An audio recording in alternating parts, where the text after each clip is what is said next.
Ito bago na po tayo dito, bago natin umpisahan ng ating pinakaabangang main event. Alam niyo na yung main event natin, ang pagpapatalsik sa Impacta Diablita Sara Duterte. Aray ko.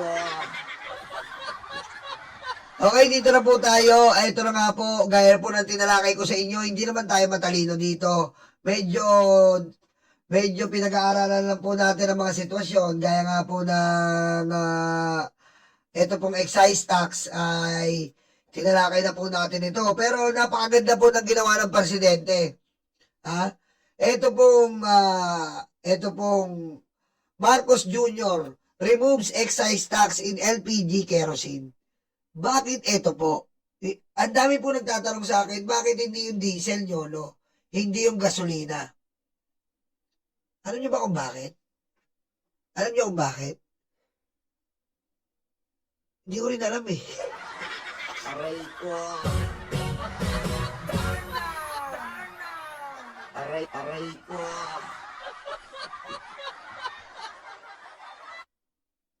Diba? Bakit kaya? Paano mo natin pa-explain to, Mami Chris Rose, Chanel Paris? Aray ko. Hindi, ito na. Hindi, ito na pa. Kayo naman, binibiro ko lang kayo, Ram J. Ito na. So you English pa eh.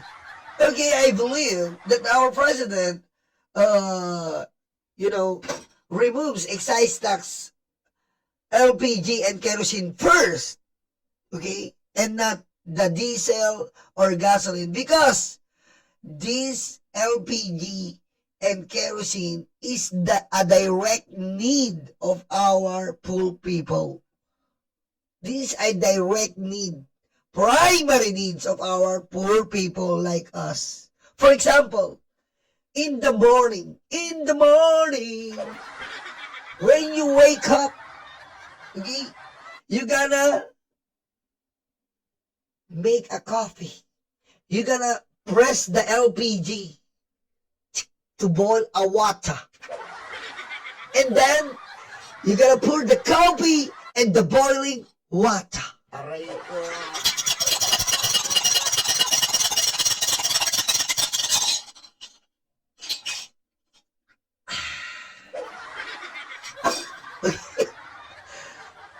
That's what we are doing. We need an LPG in our daily lives because we are poor people. Aray ko. Okay? And not like many rich people. They have electricity stove. When you push the button, it will boil. Okay? Like in the Sogo, when you push the heater, it will heat. Aray ko. Okay? And if you push your girlfriend in heat.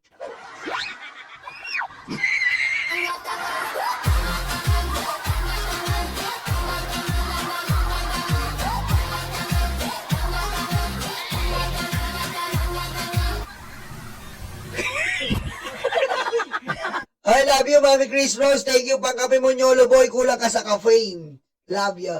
Acidic na nga ako eh. Aray ko. Salamat, Mami Chris Rose. Okay, seryoso na. Bakit inuna ng ating Pangulo to? Pagkat ang gumagamit po na ating mga mahihirap na katulad natin, LPG at kerosene. Yan po ang inuna. At tandaan po natin, ang excise tax po, ha? Ang excise tax po, ginagamit po natin yan na bumabase po sa pinakamaraming konsumo sa basihan ng Estado. So dito po, maraming konsumo po ng LPG at kerosene. Siyempre, ang mga debombang kalan natin, di ba? Tandaan nyo ba, sino ba naka-experience dito ng debombang kalan?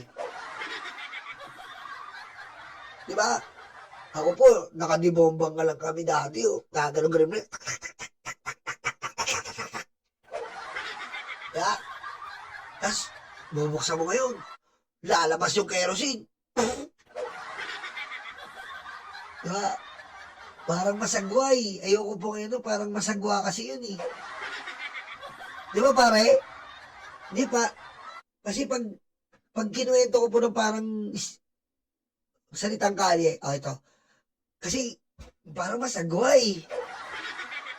Ito po hindi po to bastos Ganito po kasi yung kerosene na kalan. Kakadyutin mo, di ba? Kakadyutin nyo po. Kakadyutin nyo yung bomba. Sasabihin na nanay mo, kadyutin mo na yung di bomba! Opo na, kakadyutin ko na po. Dahil nakadyut ko na. Lumabas naman, nilabasan na. Opo na, nilabasan na po ng gas. Aray ko.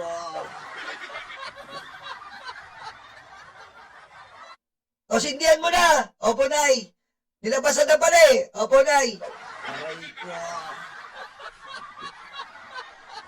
Eh, di sisindihan mo na. Nay, yung apoy po, ang pangit. Sundutin mo pa, kadyutin mo yung palundot. Sundutin mo pa, sundutin mo na sinundin. Na maganda yung labasan yan. Aray ko. Di ba? Hindi po bastos yan Pero sa mga mahihirap po kasi, na-experience namin yan. Ewan ko na-experience. Kasi po ako na-experience yan. Uling. Ayan, lalo na po yung kerosene. Tagal namin yan. Dekada kami ng kerosene eh.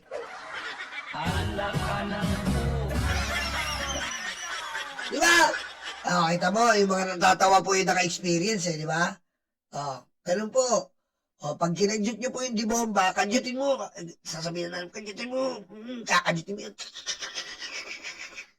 Pag kinadyut mo na, lalabas yung kerosene sa gitna. Lalabasan siya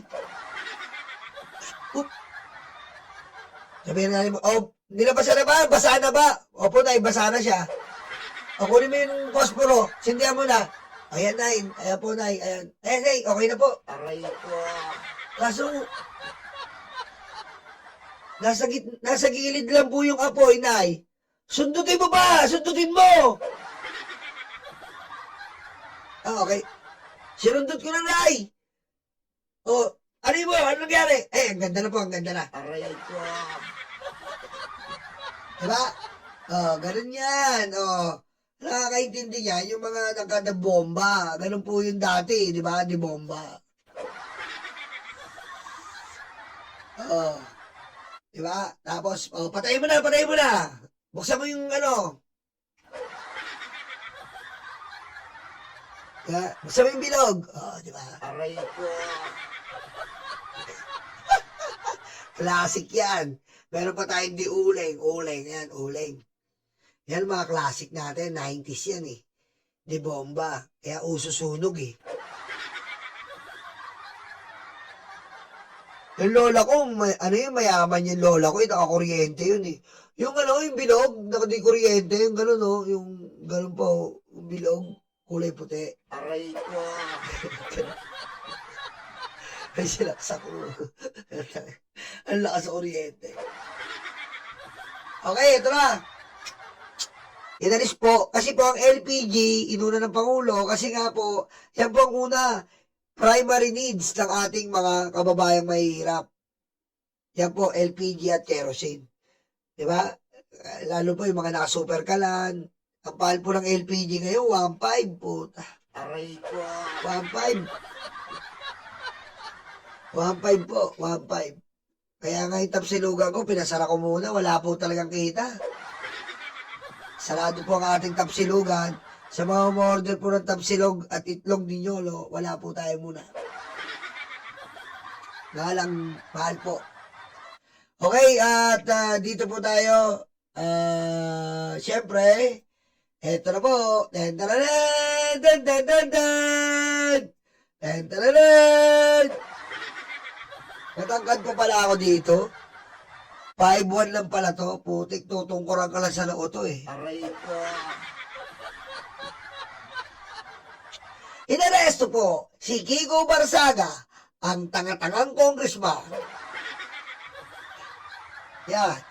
Puro kasi fake news ang alam. Ayan ang nangyari sa'yo. Puro fake news ang alam po, inaresto. Handaan po natin, hindi po ang gobyerno ang nagkaso dyan. Ang nagkaso po dyan ang kanyang ka-NUP. Ang nagkaso po dyan si Enrique Razon. Ay, maraming salamat po, Ma'am Joey. Yolo, pandagdag gasolina. Oy, thank you.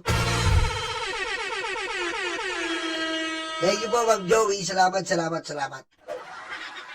Ayan po, nagbunga na po ang kaso ni Enrique Razon kasama ng mga NUP. Ayan po At si Kiko Barsaga po ay may almost 13 counts o 12, basta ganyan. Maraming counts ng cyber libel. Ayan po, inaresto na siya. Pero nakalaya po. Nakalaya rin po. Pero hindi ka pa tapos. May pakasunod pa. Isa pa lang yata yun eh. Diba? Isa pa lang po eh. Isa lang po. Oh. Yan. Yan ang mahirap. Kapag sumusuporta ka sa Duterte, puro katarantaduhan, puro kadiliman ang alam mo. Diba? Puro kadiliman, katarantaduhan ang nagiging alam mo. Aray ko. 8 counts. 8 counts. Sorry. Len, thank you, Len. 8 counts pala. The rating defending 8 counts of cyber libel.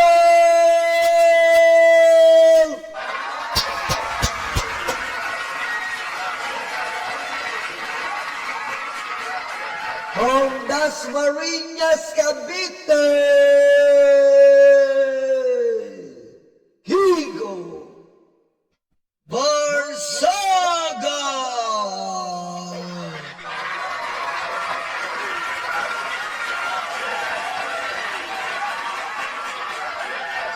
The undisputed is stupid.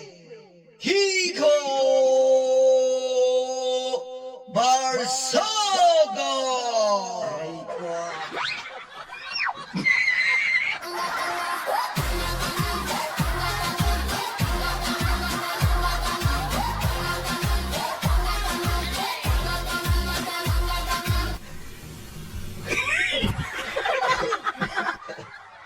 Sabi, paano may tinatakpan yung box ni Kiko Barsaga? May solar din yata sa loob. Tinatakpan nga, pre. Tinatakpan. Tinatakpan po ni Kiko Barsaga kasi po gabi siya inaresto. Pero pag sumikat po ang araw, putek, ilalaan niya. Kasi kailangan po siyang, kung gusto niyo po ng solar, ayan po ang Solar X Life po. Ayan pong solar, live po. Ayan po, legit na solar yan. Mag-PM lang kayo dyan sa FB. Ayan po yung number niya, 0952-504-5541. Para sa solar po. Aray ko. Dito naman po.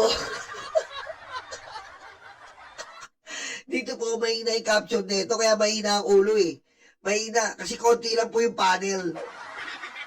Konti lang po yung panel dito lang eh. Konti lang. Katulad po yan ni Vic Rodriguez. Ayan po, arestado si Loco. Aray ko. Arestado po. Ayan po, ayan ang sinasabi natin.